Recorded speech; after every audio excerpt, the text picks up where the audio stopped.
પતિવ્રતા નારી એ છળ છોડીને જો પતિવ્રતા ધર્મનું પાલન કરે તો અનસુયા દેવી કહે છે કે હે સીતે, આ માનવ જગતમાં 4 પ્રકારની સ્ત્રીઓ છે, 4 પ્રકારની.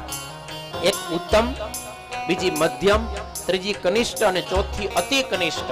એમાં ઉત્તમ નારી કેવી છે એનું લક્ષણ બતાવતા અનસુયા દેવી કહે છે, उत्तम के बस मन माही, उत्तम के अस बस मन माही, उत्तम के अस बस मन माही, उत्तम के अस बस मन माही, सपने हुआन पुरुष जगनाही, सपने हुआना पुरुष जग नाही, सपने हुआन पुरुष जगनाही, सपने हुआना पुरुष जग नाही.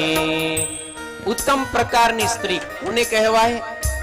उत्तम के अस बस मन माही, सपने हु आन पुरुष जग नाही. लो,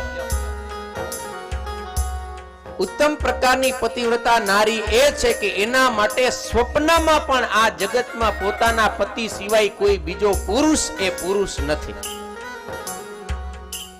અરે એમ કહેવાય કે ભગવાન પણ એને પુરુષ અવતારમાં દર્શન દેવા આવે તો એ પતિવ્રતા નારી ભગવાનને પણ એમ કહી દે કે તમે મને મારા પતિના રૂપમાં દર્શન આપો તો હું તમારું દર્શન કરું.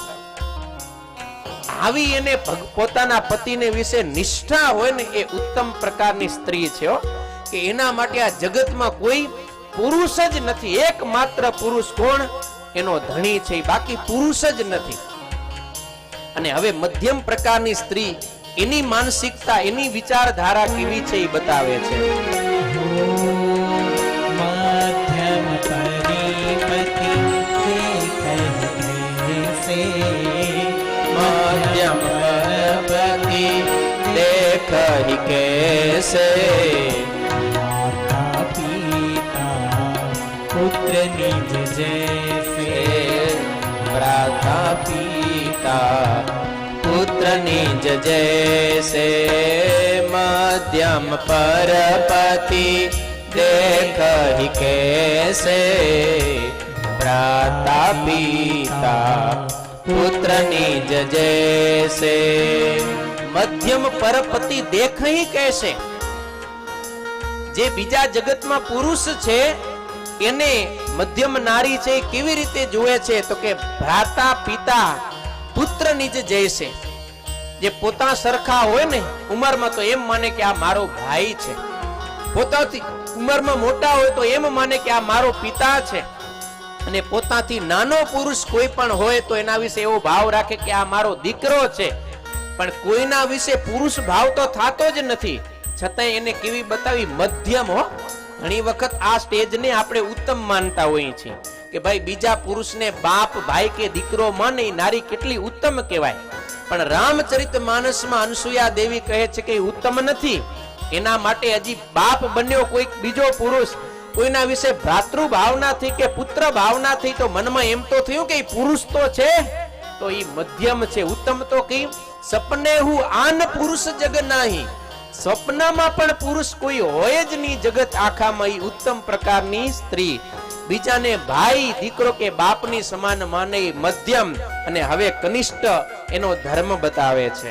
हो धर्म विचार समुझी कुल रहरी, धर्म विचार समुझी कुल रहरी, सो कनिष्ठ प्रिय सो यस कहरी, सो कनिष्ठ प्रिय यस कहरी.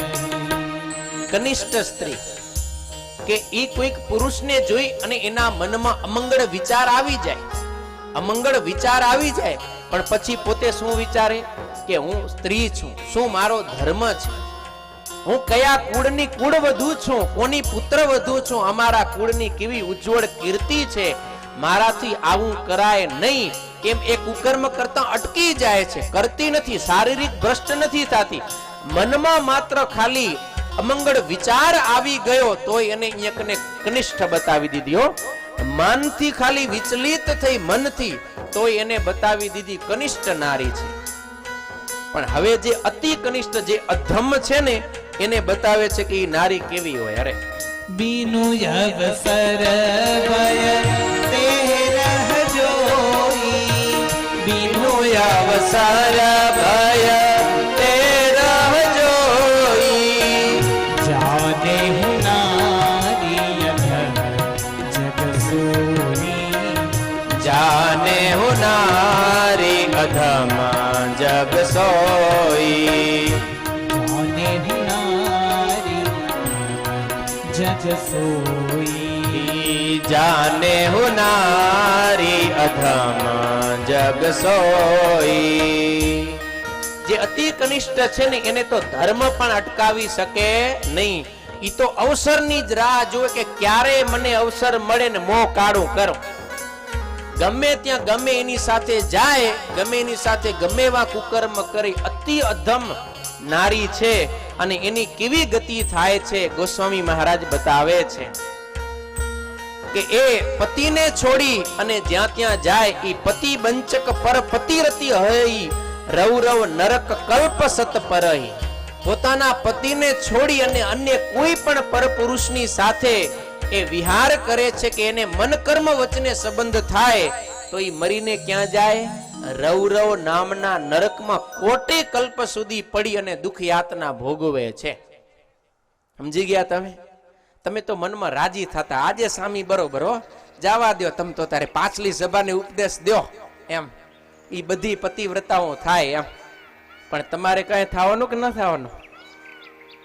હે, જેમ સ્ત્રીઓને માટે પતિવ્રતા ધર્મ છે એવી જ રીતે પુરુષને માટે પણ એક પત્ની વ્રત ધર્મ છે. ખબર હે તમને? ભગવાન રામે જ્યારે લગ્ન કર્યા ત્યારે પ્રણ લીધું કે સીતા સિવાય આ જગતમાં મારા માટે બીજી કોઈ સ્ત્રી નથી.